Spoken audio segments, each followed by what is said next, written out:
السلام علیکم ورحمۃ اللہ وبرکاتہ. نحمده ونصلی علی رسولہ الکریم. اما بعد فاعوذ باللہ من الشیطان الرجیم. بسم اللہ الرحمن الرحیم. رب اشرح لی صدری ویسر لی امری واحلل عقدۃ من لسانی یفقهوا قولی. فلولا کفر الکافرین وعناد الجاحدین لما ظهرت هذه الآيات الباهرة كما قال سبحانه إن في ذلك لآية وما كان أكثرهم مؤمنين وإن ربك لهو العزيز الرحيم. فلولا پھر اگر نہ ہوتا کفر الکافرین کافروں کا کفر، یعنی دنیا میں اگر کافروں کے کفر کا وجود نہ ہوتا، وعناد الجاحدین اور انکار کرنے والوں کا اناد یا دشمنی، لما ظہرت تو نہ ظاہر ہوتی، هذه الآیات الباہرۃ یہ شاندار نشانیاں، کما قال سبحانہ جیسا کہ اللہ سبحانہ وتعالی نے فرمایا، ان فی ذلک لآیہ یقیناً اس میں البتہ ایک نشانی ہے، وما کان اکثرهم مؤمنین اور نہ تھے ان کے اکثر مؤمن یا ان کی اکثریت مومن نہ تھی.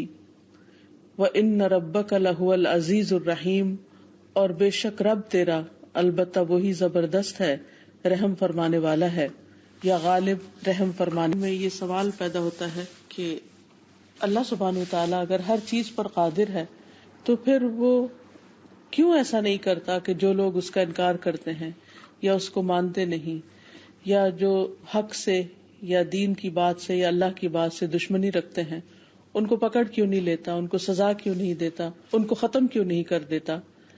لیکن یہ اللہ تعالیٰ کا طریقہ اور قاعدہ نہیں، کیونکہ اللہ تعالیٰ نے انسان کو اختیار دیا ہے اور اختیار دینے کے بعد اس کو قبول کرنے کا بھی اور انکار کرنے کا بھی ایک چوائس دی ہے.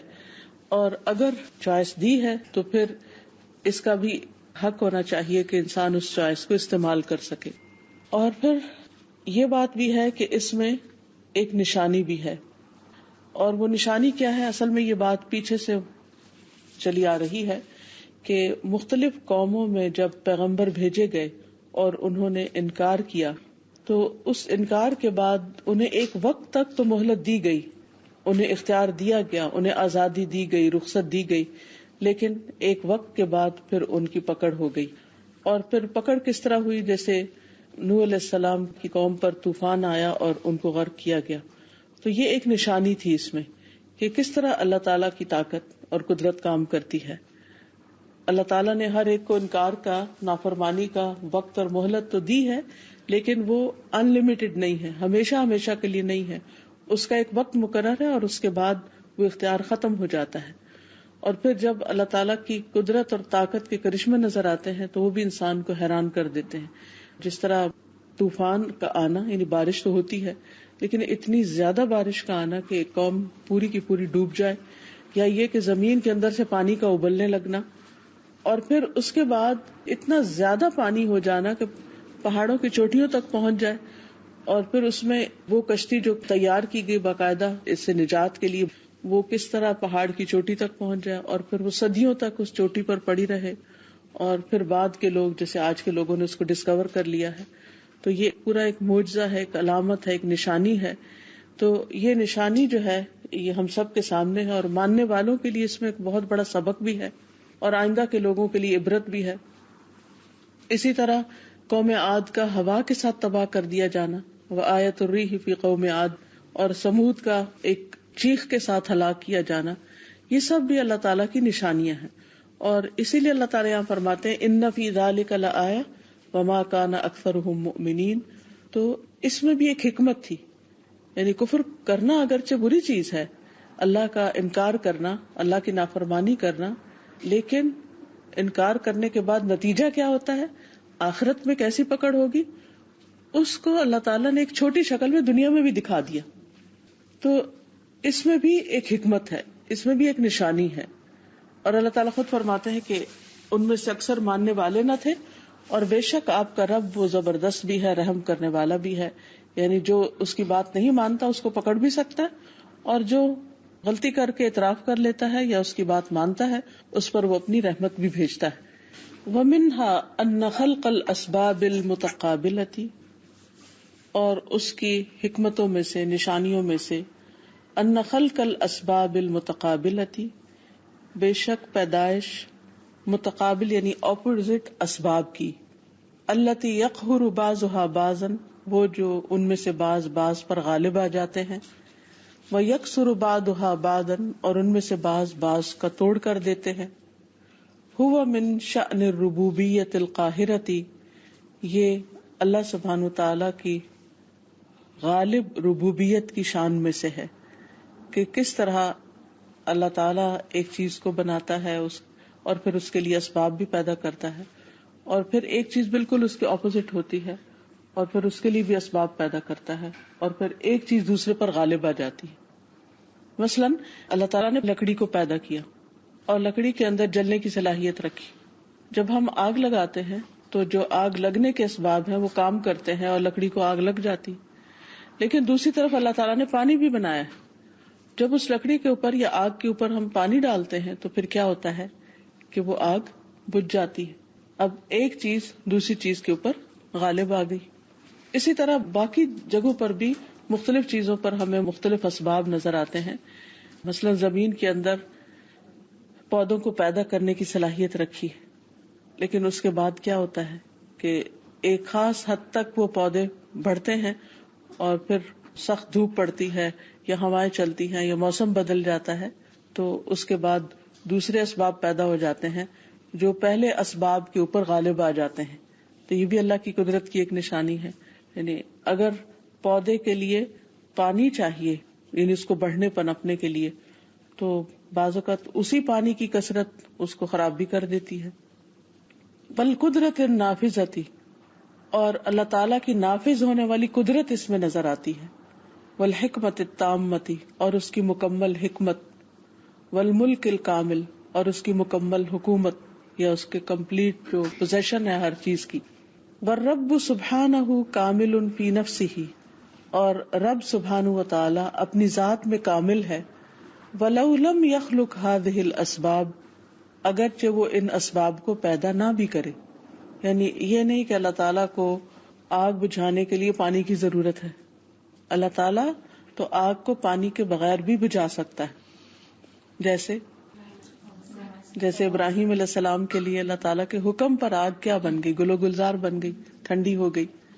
لیکن ظہور آثارها و احکامها فی عالم الشہادۃ تحقیق لذلک الکمال الالہی، لیکن ظہور آثارها، ان کے آثار کا ظاہر ہونا اور ان کے احکام کا ظاہر ہونا، عالم الشہادہ یعنی اس دنیا میں، یعنی جو ہمیں نظر آتی ہے، تحقیق یہ حق کرتی ہے، ثابت کرتی ہے، لذالک اس کو، الکمال الالہی کمال الہی کو، یعنی اللہ تعالی کے کامل ہونے کو۔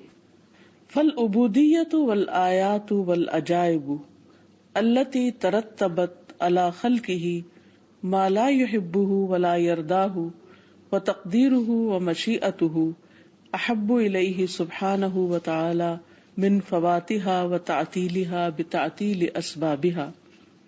فالعبودیۃ، پس عبودیت، اطاعت، عبادت، والآیات اور نشانیاں، والعجائب اور عجائبات یعنی حیران کن چیزیں، التی وہ جو، ترتبت مرتب ہوتی ہیں، ظاہر ہوتی ہیں، علی خلقہ اس کی مخلوق پر، ما لا یحبہ جو نہیں پسند کرتا اس کو، ولا یرداہ اور نہیں راضی ہوتا اس سے، وتقدیرہ اور اس کی تقدیر، ومشیئتہ اور اس کی مشیت، اس کا ارادہ، احب الیہ اس کو زیادہ پسندیدہ ہے، سبحانہ وتعالی یعنی اللہ سبحانہ وتعالی کو زیادہ پسند ہے، من فواتہا اس کے فوت ہونے سے، ختم ہونے سے، وتعطیلہا اور اس کے معطل ہونے سے یعنی ریموو کر دیے جانے سے، بتعطیل اسبابہا اس کے اسباب کے معطل ہونے کے ساتھ۔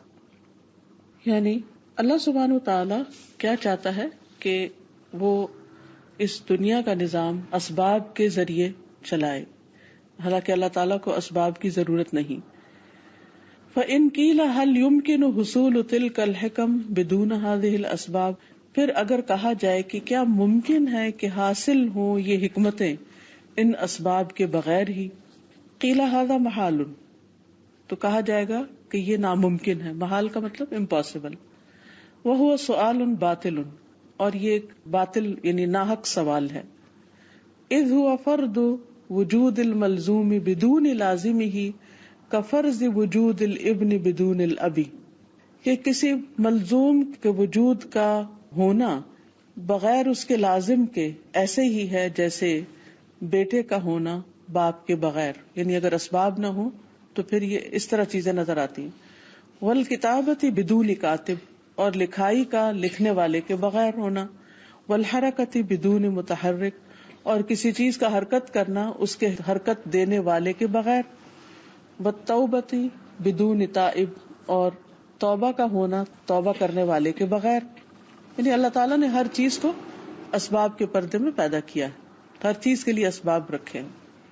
فإن قیل، پھر اگر کہا جائے، فہذہ الاسباب مرادۃ للرب، کہ یہ اسباب رب کی مرضی ہیں. فہل تکون مردیۃ محبوبۃ لہ، تو کیا ہوگی مرضی اس کی پسندیدہ بھی. قیل هو سبحانہ یحبها من جہت افضائها الی محبوبہ، کہ اللہ سبحانہ تعالیٰ اس کو پسند کرتا ہے اسے پہنچانے تک اس کے محبوب کی طرف. وَإِن كَانَ يُبْغِضُهَا لِذَاتِهَا، اگرچہ بالذات اس کو ناپسند بھی کرتا ہے. وَسِرُّ الْمَسْأَلَةِ، اور اس سوال کا راز جو ہے، اس مسئلے کا راز یہ ہے، أَنَّ الرِّضَا بِاللَّهِ يَسْتَلْزِمُ الرِّضَا بِأَسْمَائِهِ وَصِفَاتِهِ، کہ اللہ کی رضا پہ راضی ہونا اس بات کو لازم کرتا ہے کہ انسان اس کے ناموں اور اس کی صفات پر بھی راضی ہو. یعنی جب ہم کہتے ہیں نا ہم اللہ کی رضا پر راضی ہیں، تو پھر اس کے ناموں اور صفات پر بھی راضی ہونا ضروری ہوتا ہے. وَأَفْعَالِهِ وَأَحْكَامِهِ، اور اس کے افعال اور احکام پر. وَلَا يَسْتَلْزِمُ الرِّضَا بِمَفْعُولَاتِهِ كُلِّهَا، اور نہیں لازم ہوتا راضی ہونا اس کے تمام کاموں پر. بل حقیقت العبودیت، بلکہ عبادت کی حقیقت یہ ہے، ان یوافق العبد ربہ فی رضاہ و سخطہ، کہ بندہ اپنے رب کی موافقت کرے اس کی رضامندی میں اور اس کی ناراضگی میں. یعنی جن چیزوں میں اس کی رضا ہے اور جن چیزوں میں اس کی ناراضگی ہے ان چیزوں کے ساتھ راضی رہے. مثلا کون سے کام ہیں جن پر اللہ راضی ہوتا ہے؟ جتنے بھی عبادت کے کام ہیں، اللہ تعالیٰ کے ایسے احکامات ہیں جو اللہ تعالیٰ کو پسند ہیں، تو انسان ان چیزوں پر جب راضی ہوتا ہے، مثلا صبح کے وقت نیند چھوڑ کر اٹھنا جو ہے نماز کے لیے، یہ اللہ تعالیٰ کا حکم ہے، اور بندہ جو ہے وہ اس پر کیوں راضی ہوتا ہے اٹھنے پر؟ کیونکہ اللہ تعالیٰ کو پسند ہے اٹھنا. اسی طرح حرام کھانا اللہ تعالیٰ کو ناپسند ہے، اس میں اللہ تعالیٰ کی ناراضگی ہے، تو بندہ اس کے ساتھ کیوں موافقت کرتا ہے؟ کیونکہ اللہ تعالیٰ کو ناراض نہیں کرنا چاہتا. فَيَرْضَى مِنْهَا مَا يَرْضَى بِهِ، تو بندہ راضی ہو جاتا ہے اس سے جس سے وہ راضی ہوتا ہے. وَيَسْخُطُ مِنْهَا مَا سَخَطَهُ، اور ناراض ہوتا ہے اس سے جس سے وہ ناراض ہوتا ہے. فَإِنْ قِيلَ، پھر اگر کہا جائے، كَيْفَ يَجْتَمِعُ الرِّضَا بِالْقَضَاءِ، کیسے جمع ہو سکتی ہے رضا قضا کے ساتھ؟ یعنی بندہ اللہ کی تقدیر پر کیسے راضی ہو. الذی یکرہہ العبد، جس کو بندہ ناپسند کرتا ہے. یعنی احکام میں تو کچھ چیزیں ایسی ہیں کہ جو ہمیں مشکل بھی لگتی ہیں، لیکن ہم اس لیے ان پر راضی ہیں کہ رب کی رضا ہے اس میں. لیکن کچھ چیزیں ایسی ہیں وہ اللہ ہی کا فیصلہ ہوتا ہے، تقدیر کا حصہ ہوتا ہے، لیکن ہم اس پہ راضی نہیں ایک طرح سے ہوتے، یہ خوش نہیں ہوتے، ہم اسے ناپسند کرتے ہیں. جیسے من المرض، بیماری، والفقر، بھوک، محتاجی، والالم، اور درد، ما کراہتی ہی، ان کی ناپسندیدگی کے باوجود. تو بندہ ان پر کیسے راضی ہو؟ کیونکہ انسان اس وقت تک یعنی اللہ پر ایمان کا حق ادا نہیں کر سکتا جب تک وہ اللہ کے فیصلوں پر راضی نہ ہو یا اللہ تعالیٰ کے احکامات پر راضی نہ ہو. اب جیسے ہم نے پڑھا احکامات دو طرح کے، ایک ہمارے پسندیدہ اور ایک وہ ہیں جو نہیں، لیکن ہم دونوں پہ اس لیے راضی ہیں کیونکہ وہ اللہ کے حکم ہیں. اسی طرح تقدیر میں کچھ چیزیں ہمیں ہمارے موافق ہوتی ہیں، کچھ چیزیں ہمارے مرضی کے خلاف جاتی ہیں، ہمیں پسند نہیں ہوتی. اب اس پر کیسے راضی ہوا جائے؟ قیل لا تنافی فی ذالک، کہا جائے گا کہ اس میں کوئی کنٹراڈکشن نہیں ہے. منافات نہیں ہے. فإنه يرضى به من جهة إفضائه إلى ما يحب، پس بے شک وہ اس پر راضی ہوتا ہے اس اعتبار سے کہ وہ اس چیز تک پہنچاتا ہے جس کو وہ پسند کرتا ہے. وَيَكْرَهُهُ مِنْ جِهَةِ تَعَلُّمِهِ بِهِ كَالدَّوَاءِ الْكَرِيهَةِ الَّذِي يَعْلَمُ أَنَّ فِيهِ شِفَاءَهُ، اور اس کو ناپسند کرتا ہے ایک اور اعتبار سے جس میں اس کو تکلیف ہوتی ہے یا درد ہوتی ہے، جیسے ناپسندیدہ دوا ہے اور وہ جانتا ہے کہ اس میں شفا بھی ہے. فَإِنَّهُ يَجْتَمِعُ فِيهِ رِضَاهُ بِهِ وَكَرَاهَتُهُ لَهُ، تو یہ دونوں چیزیں ایک جگہ پر اکٹھی ہو جاتی ہیں. ناپسند ہونے کے باوجود بندہ اس کو اس لیے ایکسپٹ کرتا ہے کہ اس میں بندے کا فائدہ ہوتا ہے. اسی طرح بعض بیماریاں ایسی ہیں، جیسے سر درد ہے. سر درد کو کوئی بھی پسند نہیں کرے گا، لیکن جب سر درد ہوتی ہے تو اس میں ایک انڈیکیشن ہوتی ہے کس چیز کی، کہ تکلیف یا بیماری ضروری نہیں کہ سر کے اندر ہے، وہ کہیں اور ہے. اب کتنے ہی لوگ ایسے ہیں کہ جن کے اندر کینسر پنپتا رہا اور وہ بالکل ایک عادی انسان کی طرح زندگی بسر کرتے رہے. تھوڑی بہت تکلیف کی شکایت کی، تھوڑی بہت درد کی شکایت کی، پین کلر لے لیا، کچھ لے لیا اور سروائیو کرتے رہے، چلتے رہے حتیٰ کہ ایک دم کولیپس کر گئے. پھر پتہ چلا کہ تو بہت بڑا مرض ہے، اب وہ ٹریٹیبل ہی نہیں ہے. اب اس صورت میں آپ دیکھیے کہ کسی بیماری کا آخری سٹیج پر جا کر ظاہر ہونا زیادہ تکلیف دہ ہے یا اس کی ابتدا میں ہی کسی درد کے ذریعے یا کسی تکلیف کے ذریعے، کسی ان یوزول کنڈیشن کے ذریعے اس کا پتہ چل جانا زیادہ بہتر ہے. حالانکہ وہ ناپسند ہے ہمیں کہ وہ انسان کو درد ہو، تکلیف ہو، لیکن اس کے باوجود انسان کیوں اس پر راضی ہو جاتا ہے؟ اس لیے کہ انسان کہتا ہے کہ شکر ہے اس کے ذریعے ایک اور بڑی مصیبت سے میں بچ گیا. تو کتنے ہی حادثے ایسے ہوتے ہیں، کتنے ہی فیصلے ایسے ہوتے ہیں زندگی میں جو ہمیں ناپسند ہوتے ہیں لیکن ان میں بڑی خیر بھی ہوتی ہے. مثلاً بعض اوقات ہم کہیں دیر سے پہنچ رہے ہوتے ہیں، ایک مثال ہے، یا ہماری کوئی فلائٹ مس ہو جاتی ہے یا کوئی اور اس طرح کی ناپسندیدہ چیز ہو جاتی ہے، تو اس وقت کچھ لوگوں کا ریئیکشن کیا ہوتا ہے؟ وہ اسے بہت ناراض اور غصہ اور بہت اس کے اوپر لے دے کرنا شروع کر دیتے، کیونکہ انہیں نہیں پتا ہوتا کہ اس کی اس چھوٹی مشکل کی وجہ سے وہ کسی بڑی مشکل سے بچے ہیں جو ان کے سامنے آنے والی تھی. بعض اوقات کہیں رشتہ نہیں ہوتا تو انسان کو بڑا دکھ ہوتا، ملال ہوتا ہے کہ میری بڑی خواہش تھی کہ یہاں پر بات ہو جائے لیکن نہیں ہوئی. آپ کو نہیں پتا کہ اگر ہو جاتا تو اس کے پیچھے کتنی مشکلات ہوتی، کتنی تکلیفیں سامنے آتی. تو بہت دفعہ جو ناپسندیدہ امور پیش آتے ہیں مومن بندہ ان پر بھی اس لیے راضی ہوتا ہے کہ اس کے اندر بھی کوئی خیر ہے جو چھپی ہوئی، جو مجھے نہیں معلوم. بعض اوقات انسان اللہ تعالیٰ سے غافل ہونے لگتا ہے. انسان کو کوئی کامیابی ملتی ہے زندگی میں، کوئی خوشی ملتی ہے اور انسان اس پر پھولنے لگتا ہے، اس کے اندر تکبر آنے لگتا ہے، اس کے اندر یہ خیال آنے لگتا ہے کہ میں بڑی چیز ہوں. پھر اللہ سبحانہ وتعالیٰ اس کو کسی آزمائش میں مبتلا کرتا ہے تو انسان اللہ کی طرف راغب ہو جاتا ہے جو اس کے بغیر تو وہ ہونے والا تھا ہی نہیں. اس کی دعاؤں میں کثرت اور شدت آ جاتی ہے، اس کے صدقہ خیرات میں اضافہ ہو جاتا ہے، اس کی عبادت میں خشوع و خضوع پیدا ہو جاتا ہے. وہ لمبی چوڑی دعائیں مانگنے لگتا ہے جو خوشی کی حالت میں، سکون کی حالت میں، نارمل حالات میں انسان کبھی بھی نہیں کرتا. اور یہ توبہ استغفار اور یہ رجوع اس کی آخرت کے لیے بہت فائدہ مند ہوتا ہے.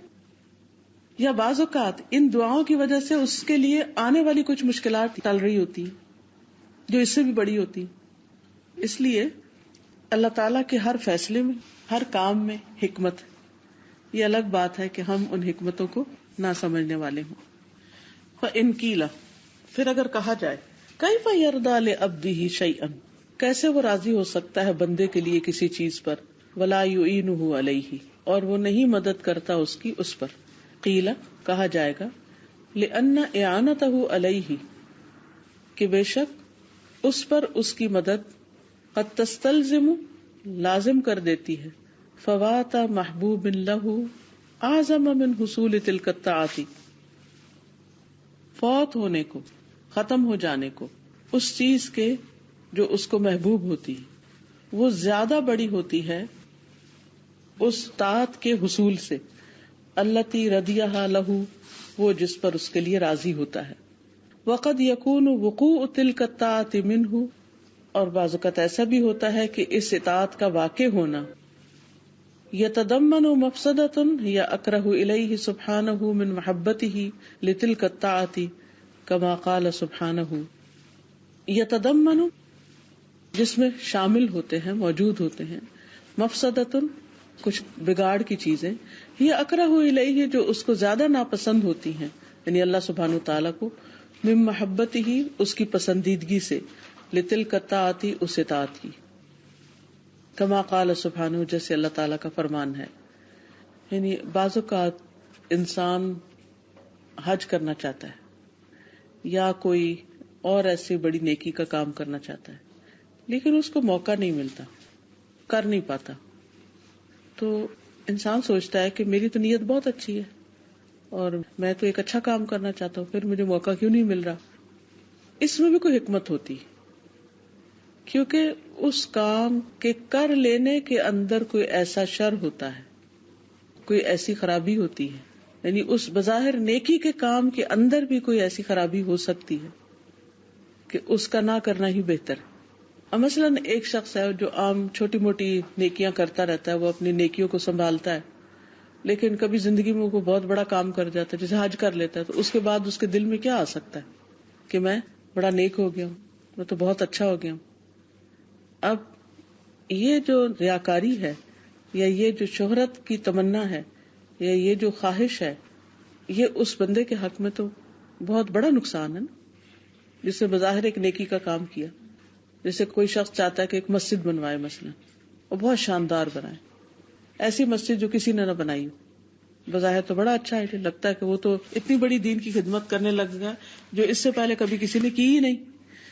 لیکن اگر وہ کر گزرتا ہے، اس میں کیا بگاڑ ہو سکتا ہے، کیا خرابی ہو سکتی ہے؟ بہت بڑی نیکی. تو قیامت کے دن سب سے پہلے جہنم میں کس کو ڈالا جائے گا؟ اللہ کو تو پتہ ہے، یہی تقدیر ہے. اللہ کا علم کامل جو ہے، اللہ تعالیٰ کا علم مکمل ہے، کیونکہ وہ اللہ تعالیٰ ہے. ایک ماں کو آپ دیکھیے کہ ہم اپنے بچے کو صرف پیدا کرتے ہیں، جتنا ہم اس کو جانتے ہیں تو کوئی اور نہیں اسے جانتا. بعض اوقات ایسا تھا نا، ہمارے بچے کی کوئی تعریف کر رہا ہوتا ہے کہ تو بڑا قابل ہے، لیکن ہم اس پہ راضی نہیں ہوتے، کیونکہ ہمیں پتا ہوتا ہے کہ اصلیت کیا ہے. یا کوئی ہماری کر رہا ہوتا ہے، ہمیں پتا ہوتا ہے کہ ہم ہے نہیں ایسے جس پہ ہمیں اتنا بڑھایا چڑھایا جا رہا ہے. اگر جیسے میں یہ سوچوں کہ میں ایک مسجد بنوانا چاہوں اور میری نیت یہ ہو کہ یہ میرے بعد بھی یہ ایسی صدقہ جاریہ چلتی رہے، تو یہ میری لالچ ہوا نا کہ ایک طریقے سے میں چاہتی ہوں کہ میرے پیچھے بھی وہ صدقہ جاریہ کا بہت اچھی بات ہے. تو یہ تکبر تو نہیں ہوگا نا؟ نہیں، یہ تو تکبر نہیں ہوگا، لیکن اس میں میرے سے زیادہ اور آپ سے زیادہ اللہ کو پتا ہے کہ ہمارے دلوں میں اصل میں کیا ہے. اگر باقی تو وہ بھی اللہ کو پتا ہے، اور پھر اگر ہم اس کے لیے تڑپتے ہیں اور دعا کرتے ہیں اور ہم کرتے بھی ہیں تو اللہ تعالیٰ بہت زبردست طریقے سے قبول بھی کر سکتا ہے اس کو. ضروری نہیں کہ آپ ہی کی بات ہو، کوئی ایک اور شخص آپ کو دیکھے. مثلا آپ نے ایک مسجد بنانے کی نیت کی تو اس کو بھی خیال آگے، وہ کہتے میں بھی یہی شروع کر دوں. اب وہ جو آپ کی نیت اور آپ کا اخلاص ہے وہ اس کا کوئی نہیں ہے، اس کے اندر کیا ہے، وہ کیوں کر رہا ہے. اب ہاں ٹھیک ہے نا، آپ کو دیکھ کے کر رہا ہے. نیکی کی نیت میں بھی ہو تو پھر بھی ہوتا ہے. نہیں پھر نہیں. اگر اسلام میں تو کہتے ہیں نا مطلب کمپٹیشن کرنا چاہیے، جو آپ سے اچھا ہو کرنا چاہیے، لیکن وہ اللہ کی خاطر ہو تو پھر ہی. اس کے میں ایک چھوٹی سی مثال دیتی ہوں کہ نبی صلی اللہ علیہ وسلم نے اعتکاف کا ارادہ کیا. تو ہوا یہ کہ ایک زوجہ محترمہ نے ٹینٹ لگایا، ان کو دیکھ کے سب نے لگا لی، آپ نے سب کے اٹھوا دی. کیوں اٹھوا دی؟ کہ یہ صرف دیکھا دیکھی سب کچھ ہوا ہے، سنسیریٹی بیچ میں سے نہیں رہی. اسی لیے جو کوئی کسی کام کو شروع میں کرتے ہیں جو لوگ، ان کا اجر و ثواب کچھ اور ہوتا ہے، اور جو لوگ ان کے بعد آتے ہیں ان کا اجر و ثواب یہ نہیں کہ نہیں ہوتا ہے لیکن نسبتاً کم ہوتا ہے، کیونکہ وہ ان لوگوں کی طرح قربانی نہیں دے رہے جیسی قربانی پہلے لوگوں نے دی. اسی لیے قرآن مجید اگر آپ پڑھیں تو آپ کو پتا چلے گا کہ اس میں والسابقون الاولون من المہاجرین والانصار، کہ وہ لوگ جو اول دور میں سبقت لے گئے مہاجرین میں سے اور انصار میں سے. مہاجرین میں سے جنہوں نے مکہ میں اسلام قبول کیا سخت مشکلات میں، اور پھر اس کے بعد ہجرت بھی کی, پھر نبی صلی اللہ علیہ وسلم کے ساتھ جہاد بھی کیا, پھر مدینہ میں آپ تشریف لائے تو وہ انصار جنہوں نے آپ کو ویلکم کیا, ایمان لائے اور دین کی مدد کی, یعنی آپ کے ساتھ مل کے جنگوں وغیرہ میں بھی حصہ لیا. لیکن ان کے تو 2 پوائنٹ بنتے ہیں اور مہاجرین کے 3 بنتے ہیں, کیونکہ انہوں نے مکہ کی سختیاں بھی جھیلی اور پھر ہجرت کر کے بھی آئے, جو مدینہ والوں نے ہجرت نہیں کی. تو یہ فرق ہو جاتا ہے. بہرحال یہ تو ایک الگ بات ہے. جیسے سم ٹائمز ہوتا ہے کہ ایک بندہ اگر نیکی کرنے جا کر, مطلب جیسے ابھی آپ نے کہا کہ جو کاپی کریں گے ان کے پوائنٹس کم ہو جائیں گے. نہیں, ضروری نہیں کم ہو سکتا بہت زیادہ بھی ہو جائے ان کے. لیکن جیسے سم ٹائمز ہوتا ہے کہ اکثر ہم لوگ انتظار کر رہے ہوتے ہیں کہ کوئی پہلا قدم اٹھائے. ہر بندہ پہلا قدم اٹھانے سے گھبرا رہا ہے. جی, تو اگر کوئی پہلا قدم اٹھائے تو فوراً کافی لوگ پیچھے, مطلب وہ تیار بیٹھے ہوتے ہیں, نیت کر کے بیٹھے ہوتے ہیں, لیکن پہلا قدم اٹھاتے ہوئے گھبرا. ہاں, اب سب سے زیادہ اجر اسی کو ملے گا جو پہلا قدم اٹھائے گا, کیونکہ اس نے رسک لیا ہے. ٹھیک ہے, وہ رسک جو اس نے لیا ہے وہ دوسروں نے نہیں لیا. اس کا یہ مطلب نہیں کہ جو بعد میں کریں گے ان کو کچھ نہیں ملے گا, ملے گا انشاءاللہ, کیوں نہیں ملے گا, اللہ تعالیٰ سب کو دینے والا ہے.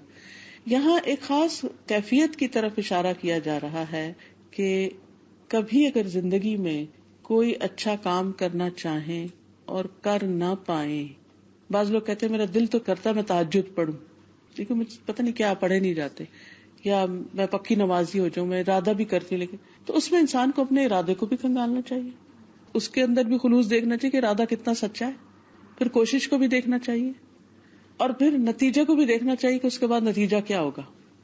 کہتے نا کہ نیکی کرنا اتنا مشکل نہیں ہوتا جتنا نیکی کو سنبھالنا مشکل ہوتا ہے. اور بعض اوقات کچھ لوگ جو صرف مقابلے پر آ کر یا صرف دکھاوے کے لیے, پیورلی دکھاوے کے لیے بدنیتی کے ساتھ بظاہر نیک کام کر رہے ہوتے ہیں, ان میں فائدے کی بجائے بگاڑ زیادہ پیدا ہو جاتا ہے, جس کی مثال منافقین کی مثال ہے جو قرآن مجید میں دی گئی سورۃ التوبہ کی آیت 46 میں, وَلَوْ أَرَادُوا الْخُرُوجَ لَأَعَدُّوا لَهُ عُدَّةً وَلَكِنْ كَرِهَ اللَّهُ بِعَاثَهُمْ فَثَبَّطَهُمْ وَقِيلَ اقْعُدُوا مَعَ الْقَاعِدِينَ.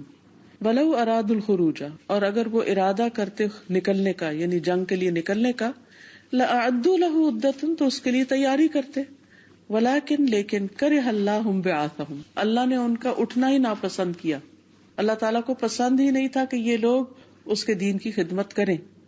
فثبتهم, تو ان کو جمائی دیا, بٹھائی دیا. وقیل اقعدوا مع القاعدین, اور کہہ دیا گیا بیٹھے رہو بیٹھے رہنے والوں کے ساتھ. اب منافقین کی جو بدنیتی تھی یا ان کا جو دلوں کے اندر نبی صلی اللہ علیہ وسلم کے لیے بغض تھا, وہ اللہ کو پتا تھا. اللہ تعالیٰ چاہتے ہی نہیں تھے کہ ایسے نامخلص لوگ, دھوکے باز لوگ نبی صلی اللہ علیہ وسلم کی جماعت میں شامل ہوں.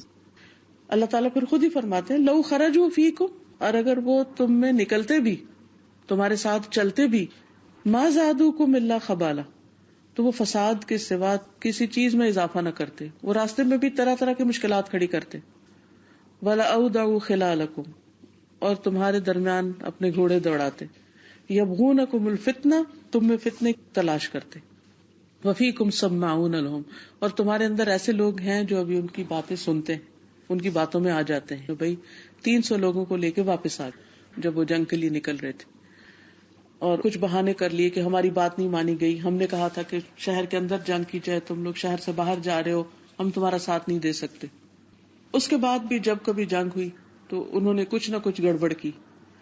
پھر آہستہ آہستہ اسلام کو ترقی ہوتی گئی اور نبی صلی اللہ علیہ وسلم کے ساتھیوں کو کامیابیاں ہونے لگی. اب وہ جہاں جاتے تھے ان کو مال غنیمت وغیرہ بھی ملتا تھا, جیسے خیبر کے لیے گئے تو یہ کہا گیا کہ اب ان کو نکلنے نہیں دیا جائے گا. جنگ تبوک میں وہ نہیں جا سکے, تو بظاہر وہ جو باتیں کرتے تھے, ہم بھی جانا چاہتے ہیں, ہمارا بھی دل ہے, ہم بھی اسلام کی خدمت کرنا چاہتے ہیں, اللہ تعالیٰ نے ان باتوں کو قبول نہیں کیا کیونکہ ان کے اندر اخلاص نہیں تھا, اور فرمایا کہ اگر یہ تمہارے ساتھ ہوں گے تو تمہارے لیے فساد کریں گے, مشکلیں پیدا کریں گے, دین کو فائدہ دینے کے بجائے نقصان دیں گے. تو ان کو اللہ نے بٹھا دیا.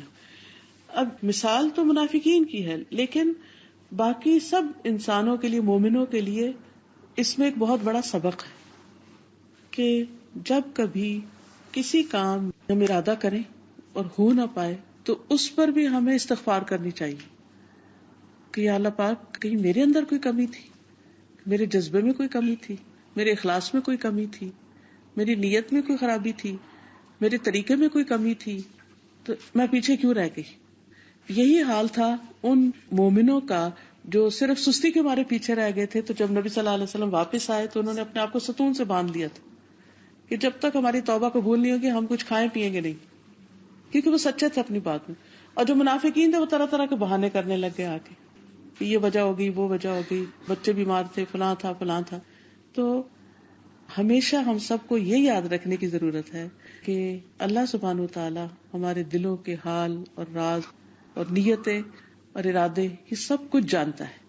جب وہ کسی کو کسی کام کے کرنے کا موقع دیتا ہے تو بھی اس کی حکمت اسی کو پتا ہوتی, اور جس کو وہ نہیں دیتا تو اس کی بھی اس کو پتا ہوتی.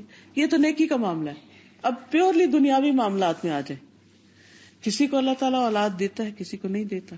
کسی کو بیٹے دیتا ہے, کسی کو بیٹیاں دیتا ہے.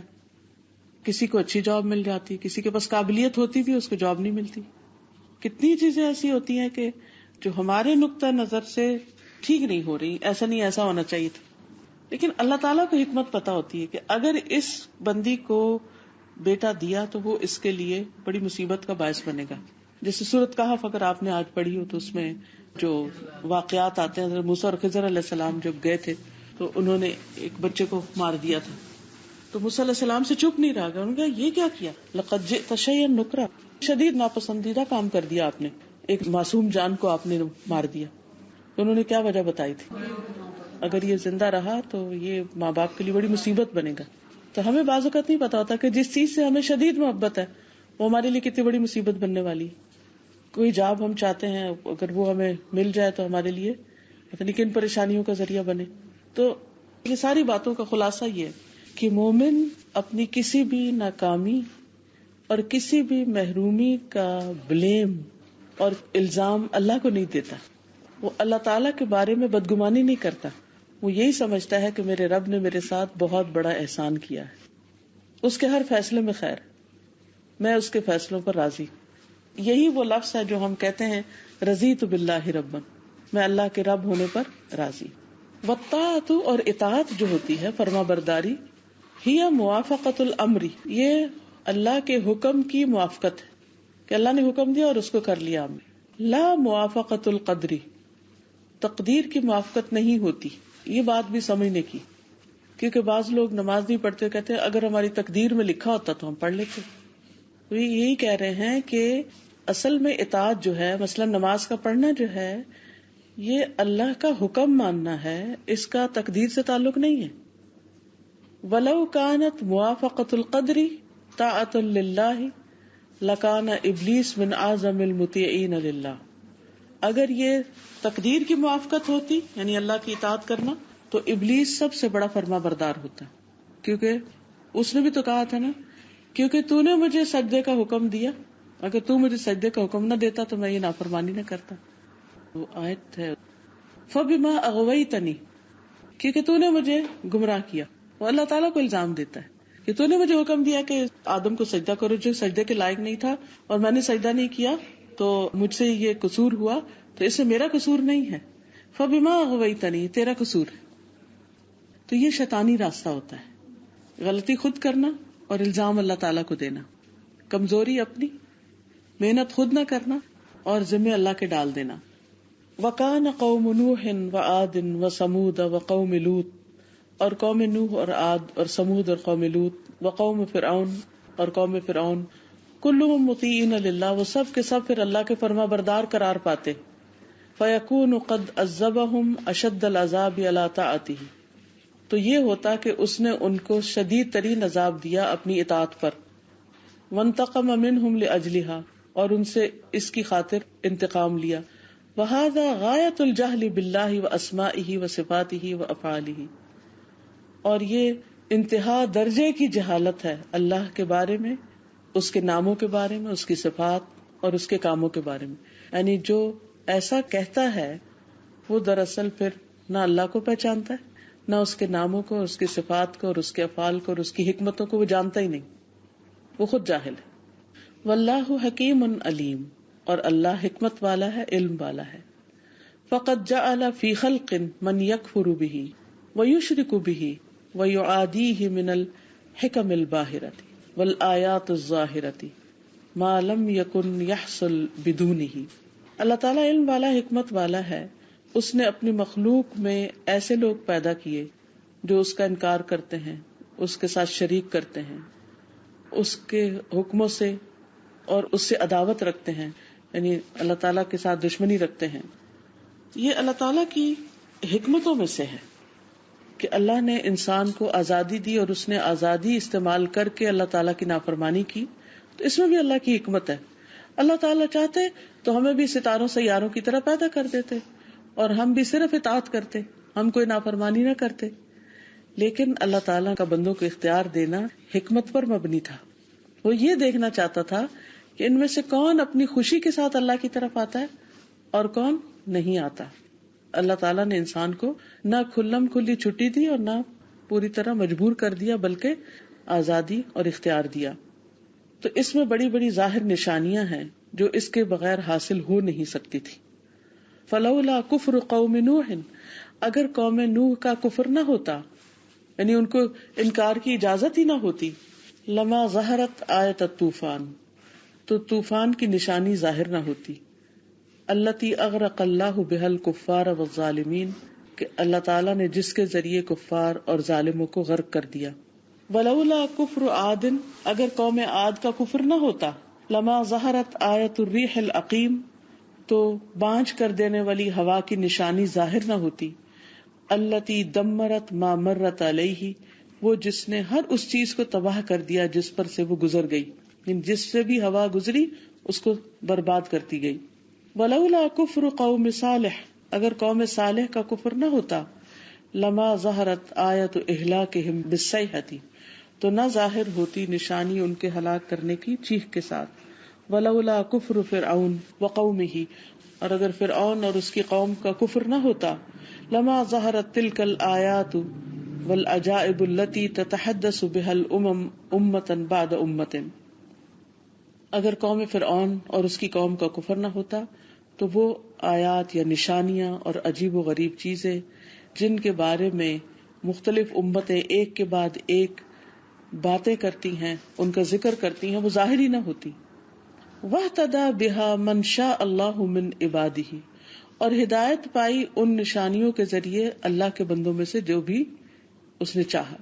وَهَلَكَ بِهَا مَنْ هَلَكَ عَنْ بَيِّنَةٍ، اور ہلاک ہوا ان کی وجہ سے جو بھی ہلاک ہوا صریح نشانی کے ساتھ. وَحَيَّ بِهَا مَنْ حَيَّ عَنْ بَيِّنَةٍ، اور زندہ رہا اس کے ذریعے یا نشانیوں کے ذریعے جو بھی زندہ رہا نشانی کے ساتھ.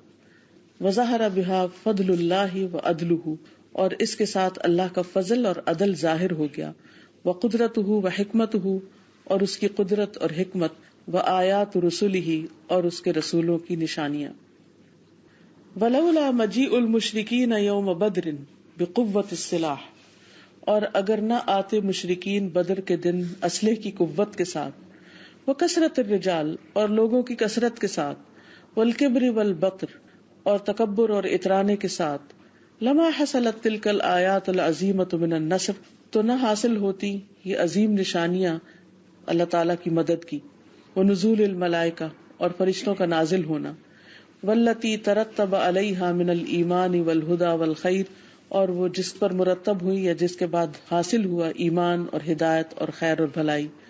ما لم یکن حاصلا مع عدمہا، جو اس کے بغیر حاصل ہو نہیں سکتا تھا.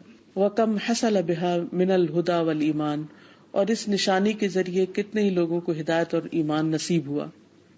وکم حصل بها من محبوب للرحمن وغیظ للشیطان، اور ان کے ذریعے کتنا ہی حاصل ہوا رحمان کے لیے محبوب چیز اور شیطان کے لیے غضبناک کرنے والی چیز. وتلک المفسدۃ التي حصلت في ضمنها للكفار مغمورۃ جدا بالنسبۃ الى مصالحها وحکمها وآثارها العظیمہ، اور یہ فساد اور یہ بگاڑ التی، وہ جو حصلت فی ضمنها، جو اس کے ضمن میں حاصل ہوا، للکفار، کفار کو، یعنی کفار کے لیے تو وہ ایک نقصان دہ چیز تھی، لیکن یہ کیا ہے؟ مغمورۃ جدا، ڈھانپا ہوا ہے، بھرا ہوا ہے بہت زیادہ، بالنسبت الی مصالحها، اس کی مصلحتوں کی نسبت سے، وحکمها، اور اس کی حکمتوں کی، وآثارها العظیمہ، اور اس کے عظیم آثار کی شکل میں. یعنی بظاہر دیکھنے میں تو ایک تکلیف دہ چیز تھی کہ مسلمان کم ہیں، کفار زیادہ ہیں، ان کا اسلحہ کم ہے، ان کا زیادہ ہے، لیکن اس کا جو نتیجہ نکلا اور جو مسلمانوں کو عظیم الشان فتح بدر میں حاصل ہوئی، اس سے جتنے لوگوں کو مزید ایمان نصیب ہوا اور جتنے لوگوں کو ہدایت حاصل ہوئی، اس کی مصلحتیں اور اس کی حکمتیں کہیں زیادہ ہیں. تو خلاصہ ساری بات کا یہی ہے کہ انسان یہ یاد رکھے کہ اللہ تعالیٰ کا کوئی بھی کام، خواہ وہ دیکھنے میں ہمیں سمجھ آ رہا ہے یا سمجھ نہیں آ رہا، ہمارے لیے پسندیدہ ہے یا پسندیدہ نہیں ہے، کوئی بھی چیز حکمت سے خالی نہیں ہے. حکمت ہمیں سمجھنا ہے تو اس میں قصور ہمارا ہے، اللہ تعالیٰ کا نہیں ہے. لیکن ہر چیز اپنی جگہ پر فٹ بیٹھتی ہے. تو اللہ تعالیٰ ہمیں وہ سمجھ دے، وہ ایمان دے، وہ خیر دے کہ جس کے ذریعے ہم اس کی حکمتوں کو جان سکیں، پہچان سکیں، سمجھ سکیں. آج کل ایسا کہ جس سے بھی ہم آ رہے تھے تو بالکل لگ رہا تھا کہ جو لوگ یہاں کے ہیں باہر کے جانتے ہوں گے، سٹی سینٹر ہے بڑی بشرا گھر فاطمہ ماسک، بالکل you can see two sides. لیکن اس میں ضرور کوئی حکمت تھی، لیکن میں تو بالکل مطمئن بیٹھی ہوئی تھی. کچھ نکلتے ہوئے دیر ہو گیا، سمجھ ہی نہیں آئی کیا ہوا. ایک دم جب گاڑی میں بیٹھے تو ٹائم اوپر ہو چکا تھا. تو پھر میں نے سوچا کہ وہ اسٹوڈینٹس جو ہیں وہ پچھلا لیسن دہراتے رہتے ہیں اپنا، تو وہ دہرا رہے ہوں گے تو کوئی بات نہیں، اگر 10 منٹ ہم لیٹ بھی ہو گئے تو. لیکن جب راستہ بھولے تو پھر تو وہ یہی کہہ رہے تھے کہ 2 دفعہ ہم نے پڑھ لیا آج. الحمدللہ ہر چیز میں کوئی ہمیں نہیں معلوم اللہ نے ہمیں کس چیز سے بچایا. اگر ہمیں پتہ چل جائے تو ہم پتہ نہیں سجدے سے سر نہ اٹھائیں، لیکن اس بھولنے میں بھی خیر ہوتی ہے، اس بھٹکنے میں بھی خیر ہوتی ہے. شاید آپ نے اکٹھے ٹائم گزارنا تھا. ہاں جی، ہر چیز. یہی میں دیکھ رہی تھی کہ دس از ہاؤ وی لرن، کہ مطلب اتنا پازیٹیو ایٹیٹیوڈ کہ حالانکہ اس میں واقعی غصہ آ رہا ہوتا ہے، واقعی انسان پریشان ہو رہا ہوتا ہے، تو یہ بہت ہی وہ جو اللہ تعالیٰ کے اولو العزم والے کاموں میں ایک سکینت نازل ہو رہی ہوتی ہے اس وقت بھی. کیونکہ میں تو اکثر سفر کر رہی ہوتی ہوں اور مجھے اس طرح کے واقعات سے واسطہ پڑتا رہتا ہے. پچھلے ہفتے ہم لاہور گئے اور لاہور میں یہ ہوا کہ ہم موٹر وے سے جا رہے تھے تو ملتان روڈ پہ اترتے ہیں نا، تو ڈرائیور یتیم خانہ روڈ پہ اتر گیا. رات کے 7 بج رہے تھے اور ٹریفک اور پھر آگے جو میٹرو بن رہی ہے اس کے جو سڑکیں ٹوٹی پھوٹی، اور پھر یہ کہ ڈرائیور بالکل نیا، اس کو راستہ بھی نہیں پتا. اب اس سارے میں صبر و ضبط اور تحمل سے کام لینا، اور کیونکہ پھر ڈرائیور بھی نروس ہو جائے اور غلطیاں کرتا ہے اگر اس کو ڈانٹ ڈپٹ کیا جائے تو الحمدللہ یہی تھا کہ جس وقت پہنچنا ہے جب بھی پہنچیں گے. جو ٹائم کہنا بہت آسان ہے، اسی لیے شاید وہ فرینڈس جو ہیں وہ اکثر پوچھتے ہیں آپ کے بارے میں، کیونکہ دس از ایوری مطلب ہم یہ چھوٹی چھوٹی چیزیں پریکٹیکلی ایکسپیرینس کرتے ہیں آپ کے ساتھ الحمدللہ. اور مجھے یہ چیزیں کہاں سے ملتی ہیں؟ اس پڑھنے پڑھانے سے ہی ملتی ہیں کہ ضرور اس میں کوئی حکمت ہے. پھر اگر انسان اسی علم کو اپنے عمل میں لے آتا تو زندگی پرسکون ہو جاتی، ورنہ زندگی مزریبل ہو جاتی. آپ کچھ کہہ رہی تھی؟ آپ کچھ کہہ رہی تھی؟ ہاں میں کہتی ہوں جس طرح سے آپ کہہ رہی تھی کہ اللہ تعالیٰ چوز کرتے ہیں، تو مطلب کسی کو دین کی کوئی کرنا چاہتا ہے but they can't do that، اس کا مطلب کیا کہ اس کے لیول آف ایمان اتنا اچھا ہے، اللہ knows best because وہ اتنا کیپیبل نہیں ہے، اس لیے اللہ اس کو چوز نہیں.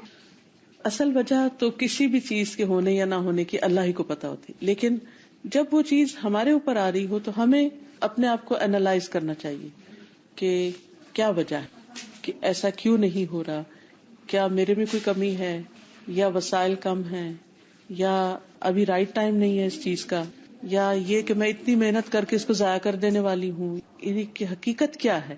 تو اس کا نہیں مطلب کوشش نہ کرے، کوشش کرتا جائے انسان، لیکن اس سکون کے ساتھ کرے. مقصد سارا یہ کہ اللہ سے ناراض نہیں ہونا. کسی کی انٹینشن یہ ہے کہ پانی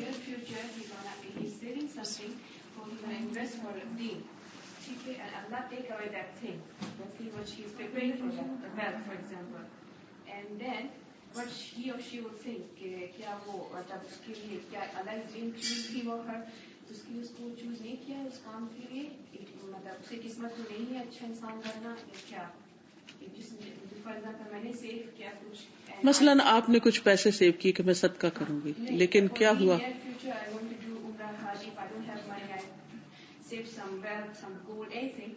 مثلاً چوری ہو گیا یا کچھ بھی ہو گیا.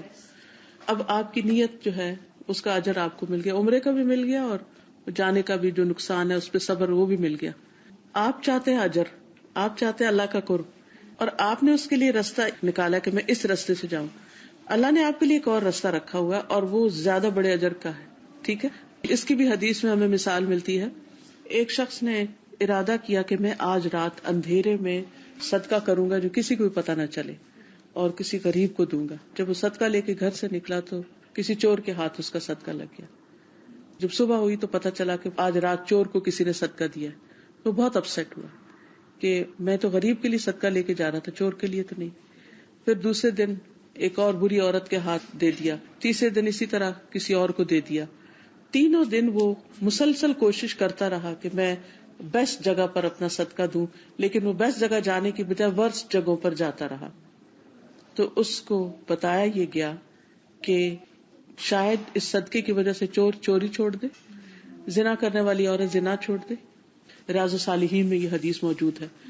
تو بعض اوقات ایسا بھی ہوتا ہے کہ ہم دیکھ رہے ہوتے ہیں کہ وہ چیز ٹھیک نہیں ہوئی, کیونکہ ہم ٹھیک اس کو سمجھتے ہیں جو ہم چاہتے ہیں, لیکن اللہ تعالیٰ اس کے ذریعے ہو سکتا ہے کسی اور کو ہدایت دینا چاہتا. وہی صدقہ جو چور کے پاس گیا ہے یا چوری ہو گیا ہے یا چلا گیا ہے, ہو سکتا ہے کہ اگر ہم اپنے ہاتھ سے کسی کو دیتے تو اس میں ہماری نیت میں کوئی خرابی آ جاتی. وہ خود ہی کسی نے اٹھا لیا تو اس میں ہمیں ایک صدمہ بھی پہنچا, اس پہ صبر کیا تو اس کا اجر بھی مل گیا, اور جس مقصد کے لیے رکھا ہوا تھا اس کی نیت کا اجر بھی مل گیا. تو اللہ تعالیٰ زیادہ جانتا ہوتا ہے کہ بندے کے حق میں کیا بہتر. اکثر ایسی حالات آتی کہ ہم کافی چیزیں ملنے کے جس نیکی کام کرنے کے لیے وہ لوگ آتے ہیں, ہم کو اپروچ بھی کر لیتے ہیں کہ آپ اس میں شریک ہو, ہم شریک ہو جاتے ہیں اور ایک دم اس میں دل جان سب ڈال دیتے ہیں.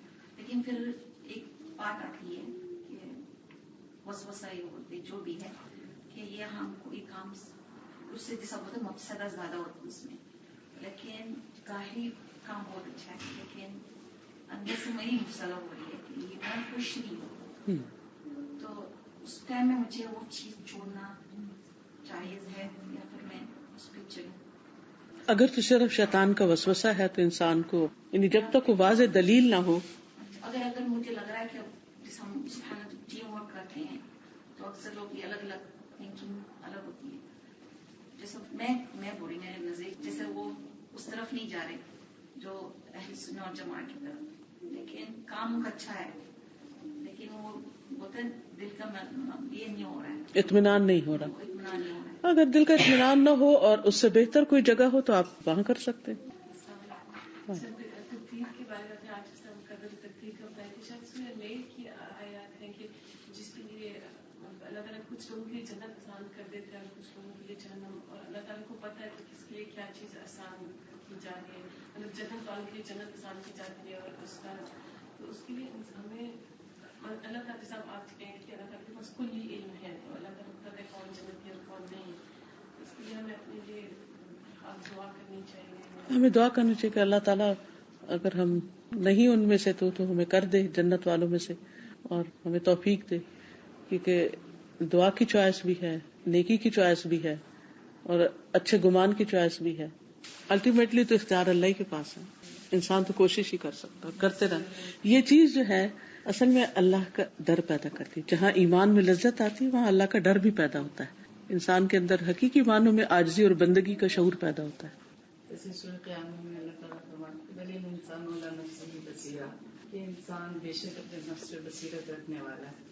تو وہ مجھے بہت مطلب کوئی بھی ایسی غلطی کروں یا میں پوچھنا چاہوں تو پھر میری وہی سورۃ قیامہ کی آیت میرے دماغ میں گھومتی ہے بل الانسان علی نفسہ بصیرہ ولو القی معاذرہ. وہ جتنی بھی معذرت پیش کرے, میرے بچے چھوٹے تھے بڑے تھے, اور یہ انسان کو اندر سے پتا ہوتا ہے اندر سے پتا کہ وہ کیوں کر رہا ہے اور کیوں نہیں کر رہا, اور کہاں اس کی صحیح اپروچ ہے کہاں وہ غلط ہے. بالکل.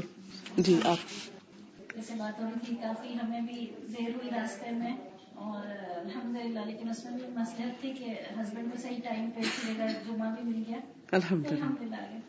تھوڑا سا یہ کہنا چاہوں گی جیسے یہ کہہ رہے ہیں تو ہم لوگ کو جیسے فیوچر کا پتہ نہیں ہے نا, تو اللہ تعالیٰ نے یہ بھی ایک بہت بڑی نعمت رکھی ہے کہ ہمیشہ ایک اچھا گمان اس طرح سے رکھنا. اگر ابھی ہی ہمیں فیل ہو رہا ہے کہ ٹھیک ہے اتنا نیکی نہیں ہو پا رہی ہے جیسے میں کر کے گم ہو گیا ہے, یہ چیز اچھا نہیں ہے ایسے, لیکن انشاءاللہ ہو سکتا ہے کہ فیوچر میں اللہ تعالیٰ ہمیں اس سے بڑھ کے چیز دے اور جس سے ہم اس سے بڑھ کے نیکی کے موقع حاصل کر سکیں. تو سب سے بڑی چیز کہ اپنے حق میں جو ہم نیکی کی دعا مانگتے ہیں, سبحان اللہ مجھے لگتا ہے کہ یہ چیز کبھی بھی انسان اللہ تعالیٰ یہ والی دعا کبھی بھی رد نہیں کرتے. بالکل, کیونکہ ہمارے دل میں خواہش ہوتی ہے, ہم چاہتے ہیں کہ ہم نیکی کریں, تو جب ہم اللہ سے مانگتے ہیں کہ کیوں نہیں اللہ تعالیٰ والی دعا دعا ضرور دیتا ہے, اس سے بڑھ کے نیکی کے مواقع انشاءاللہ ضرور دیتا ہے. بالکل. میں یہ پوچھنا تھا, جیسے ہم لوگ پاکستان سے ہیں تو جمعہ پڑھنے کے لیے باہر آتے ہیں گھروں سے, تو جو ہمارے ہسبینڈ جو ہیں وہ یہ کہتے ہیں کہ جی پاکستان میں تو یہ نہیں ہے, تو پھر آپ لوگ یہاں کیوں اس ٹائپ کی کوشش کرتی ہو, میل کو جانے دو, ہم لوگ پڑھیں, آپ لوگ گھر میں پڑھو, زیادہ افضل. وہاں تو مواقع نہیں ہے, یہاں اپرچونٹی ہے. نہیں, لیکن اگر کوئی ہسبینڈ ایسے کہہ رہے ہیں تو پھر کیا ہمیں ان کے ساتھ اس چیز پہ بحث کرنی چاہیے, یا کہ نہیں, آپ ان کو کنوینس کرنے کی کوشش کریں کہ یہاں ایک اپرچونٹی ہے سیکھنے کی, ایک نیکی کمانے کی. مسجد نبی میں بھی خواتین جاتی ہیں, تو اگر جائیں تو اچھا ہے کہ ایمان تازہ ہوتا ہے نا. اور پھر یہ کہ جہاں پہ میکسیمم لوگ ہوں وہاں پہ زیادہ افضل ہے, یا کہیں بھی آپ پڑھ لو. افضل تو یہ کہ زیادہ بڑی مسجد ہو, لیکن اگر مشکل ہو وہاں جانا تو پھر کہیں بھی پڑھ سکتے ہیں. کیونکہ آپ دیکھیں نا, ہم بازار بھی جاتے ہیں, ہم پارٹیوں میں بھی جاتے ہیں, ہم جاب پہ بھی جاتے ہیں, ہم سب کچھ کرتے ہیں. ایک مسجد جانے پہ کیوں جھگڑا, ٹھیک ہے نا, جہاں ایمان بڑھتا ہے جا کے. اور وہ کوئی روز تھوڑی جانا تھا, اگر جمعے میں چلے گئے تو کیا ہو. وآخر دعوانا ان الحمد للہ رب العالمین. سبحانک اللہم و بحمدک, اشہد ان لا الہ الا انت, استغفرک و اتوب الیک. السلام علیکم و رحمۃ اللہ وبرکاتہ.